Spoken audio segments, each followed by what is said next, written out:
What's going on, guys? This is Joe Young coming at you another video for the week. So this week is going to be kind of a laid-back, casual video. I was doing a bunch of maintenance on some of the tanks and decided I needed to do some trimming on some plants. So I decided just to hit the record button and we'll just kind of talk about some random stuff. So this is my 25-gallon Discus pair tank. It also has about a 10 to 15 gallon sump that is housing in the bottom. But mainly, it's there to kind of grow plants and just to see if we can kind of get some wigglers from this pair. Female has been laying pretty consistently every 2 weeks or so. As you can see in the far left there, I actually tried to kind of cover up the heater because on the last video I did mention that they were laying eggs on the heater. Pretty much after a couple of days, they would eat the eggs. And so I decided to, the next time they do lay eggs, whether it's on the cone or whether it's on the heater, I'll try to cover it up just to see if it will actually help out. And if you guys didn't know this, but when the eggs are laid on the heater, they tend to kind of just get burned and die from the heat of the heater. So obviously they didn't make it, but I was just trying to see if I can actually confirm that the Heckle is a male, just from seeing at least one wiggler. But I didn't actually see any wigglers because the eggs was pretty much gone before they can actually even attempt to hatch. From that point on, I actually kept that guard on the actual heater just so that I can force them to kind of lay it on the cone or somewhere else. And I actually have not seen them lay anything in a while, and actually they actually have not attempted to lay on the cone. So maybe they're not, ready, or maybe the female is not interested in laying on the cone, or maybe they're just, not in the mood right now. But yeah, so that's that. But the goal for today was to trim up some of these plants here. I did need to kind of trim off some of these leaves on the swords just because they do get algae over time. They're kind of like a nubis plant where slow growers and they're prone to getting some sort of algae grown onto the leaves.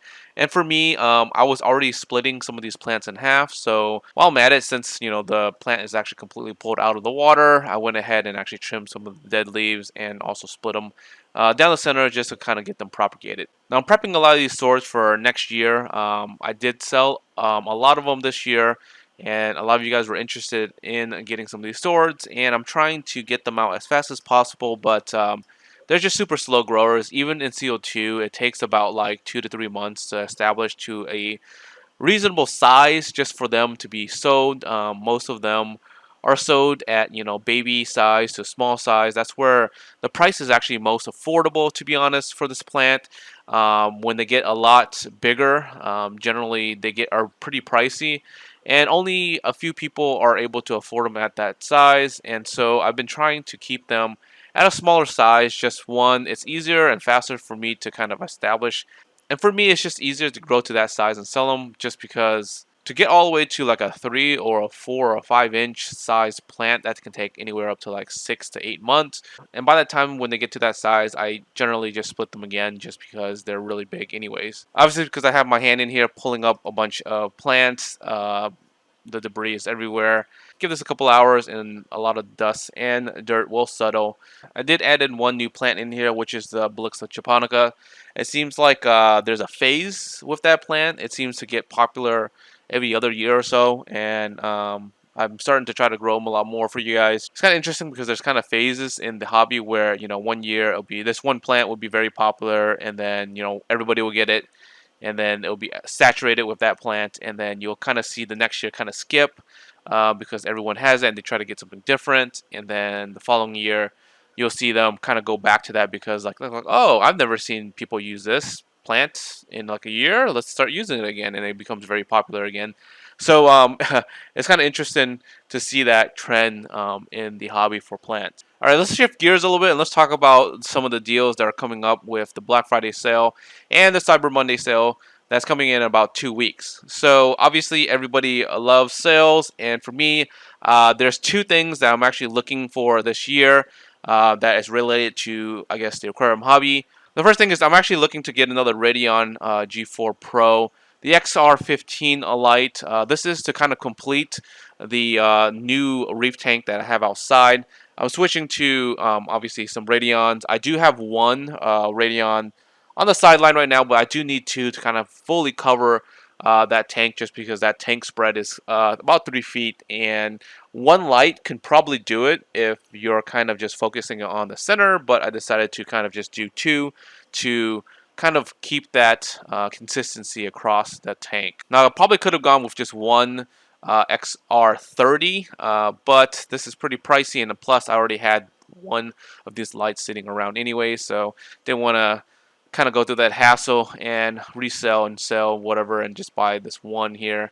Could have, but yeah, I'll just go with this one just because I can probably find some cheaper ones for this anyways. What I'm hoping the price to be around is maybe like 350, maybe anything lower than that for a new one would be great. Obviously, if I can find some used ones that are, you know, slightly lower than that, maybe 300, that would be very nice. But that's already kind of stretching it at 300, to be honest, for this light here. And the second thing I'm kind of keeping my eye out on is a new lens. So I kind of switched and moved to Sony probably recently, this year slash last year. And I did have a set of like basically Nikon lens and a camera, a DSLR camera, for a while, and I decided to kind of switch to Sony just because a friend of mine's convinced me to switch to Sony. And so anyways, I did. And right now I'm looking for a lens to kind of start off that camera with, and I'm looking at getting a 24 millimeter G Master lens here. Obviously the price is ridiculously expensive for Sony and their lens, but I'm hoping that during Black Friday sale, because I've actually seen Sony kind of give a discount on their lens, around $200 off every Black Friday slash Cyber Monday. So I'm hoping they do the same thing, and actually this lens is on sale.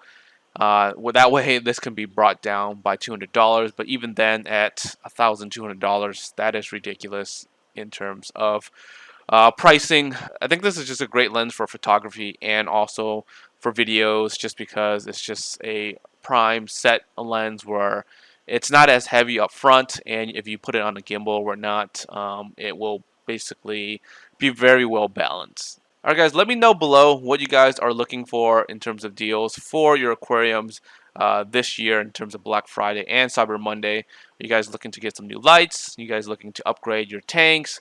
Are you guys looking for some camera gears to take some, like, you know, great pictures of your aquarium or do some footage on YouTube?